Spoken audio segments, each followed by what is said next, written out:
A Danish-InfoNews TV special. Report in this in-depth special, Danish-InfoNews TV investigates a growing national concern. Families where crime is not just an act, but a way of life.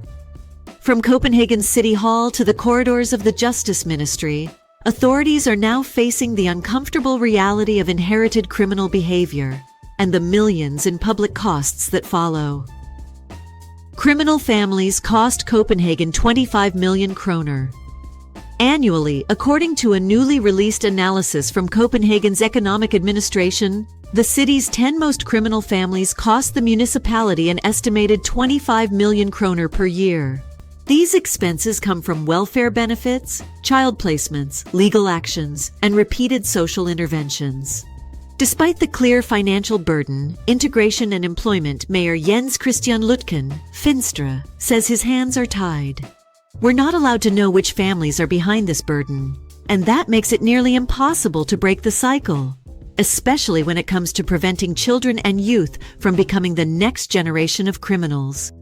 Jens Christian Lutken, to Berlingske due to data protection laws, the mayor cannot access the names of the 36 individuals linked to these 10 families, severely hampering efforts to intervene and prevent crime before it spreads further. By the numbers, Copenhagen, 10 families, 36 family members, 133 criminal charges, 26 convictions over the past decade, most offenses, property crimes such as vandalism and burglary, nationwide crisis, 35 criminal families mapped across Denmark. While Copenhagen's case is alarming, the problem extends far beyond the capital. A new report by the Danish National Police, Rigspolitiet, has identified 35 criminal families across Denmark. The nationwide mapping was conducted for the first time ever and sent to the Parliament's Legal Affairs Committee. These families collectively include 636 individuals, 119 listed in the police's Investigation Support Database, PD. The mapping was initiated after repeated inquiries from Parliament, prompting Justice Minister Peter Hummelgaard, Social Democrats, to request a formal overview of hereditary family-based crime across police districts. Where are these families located? East Jutland Police District, 13 families. North Zealand Police, 8 families. Copenhagen Police, 6 families. Southeast Jutland Police, 3 families. Southern Jutland and South Zealand, 4 families combined. Funen Police District, 1 family according to Rigspolitiet.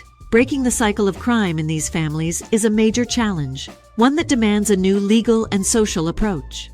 What defines a criminal family? These are not ordinary households.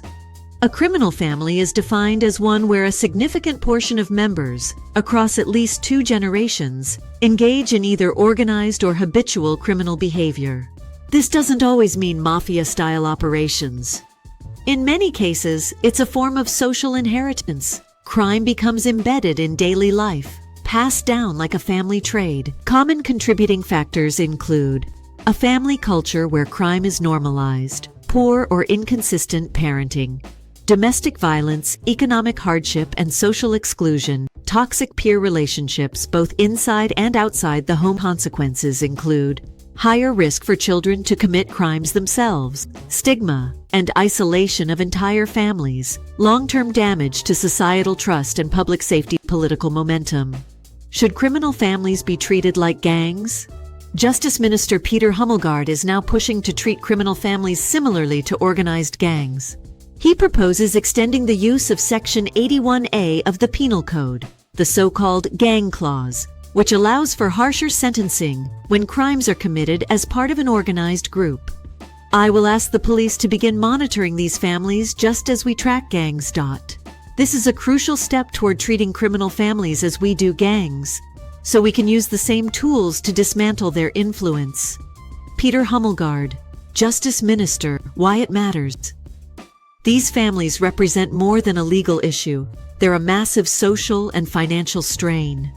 They affect child protection services, public safety systems, municipal budgets, the overall social fabric of communities. In Copenhagen alone, the costs exceed 25 million kroner annually. And that's just 10 families. What's next? The government is now exploring legal reforms to allow closer monitoring of criminal families, social interventions aimed at youth in high-risk households, interagency collaboration between police, social services, and schools.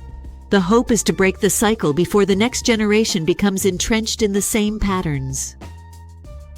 Final word. Whether you look at the numbers or the long-term consequences, one thing is clear. Family-based crime is no longer just a hidden problem. It's a systemic one. From local mayors to national ministers, the demand for action is growing, and Danish-InfoNews TV will be here to report on every development. In this special report, Danish-InfoNews TV brings you an in-depth look at the criminal family structures costing Danish society millions each year. From Copenhagen City Hall to a nationwide police investigation, authorities are sounding the alarm. Criminal families cost Danish society millions. National mapping and local crisis. Unveiled 10 criminal families cost Copenhagen 25 million kroner. Annually, according to a new analysis from Copenhagen's Economic Administration, the city's 10 most criminal families are draining public resources, costing the municipality an estimated 25 million kroner per year. Integration and Employment Mayor Jens Christian Lutken, Venstre, is calling for targeted action. However, due to data protection laws, he's not allowed to receive the names of the 36 individuals linked to these families, making it difficult to intervene effectively. We're not allowed to know which families are behind this burden, and that makes it nearly impossible to break the cycle, especially when it comes to preventing children and youth from becoming the next generation of criminals, Lutken told Berlingske. The numbers. Copenhagen. 10 families. 36 members. 133 criminal charges, 26 convictions over the past decade. Most common crimes. Property-related offenses, including vandalism and burglary, are the most frequent. City's challenge. The inability to identify families due to GDPR regulations severely limits the municipality's ability to respond. Mayor's mission. Lutken aims to disrupt family-based crime patterns and prevent more youth from being pulled into criminal lifestyles. National Police unveil map of 35 criminal families across Denmark. This week, Berlingske also revealed findings from a new nationwide mapping conducted by the Danish National Police, Rigspolitiet, identifying 35 criminal families across the country, a first-of-its-kind report sent to the Danish Parliament's Legal Affairs Committee. Definition. A criminal family is defined as a family where a large portion of members, across at least 2 generations, are involved in organized or habitual crime. The 35 families include 636 individuals, with 119 registered in the Police Investigation Support Database, PED. The mapping was carried out at the request of Justice Minister Peter Hummelgaard, following parliamentary inquiries about hereditary crime patterns.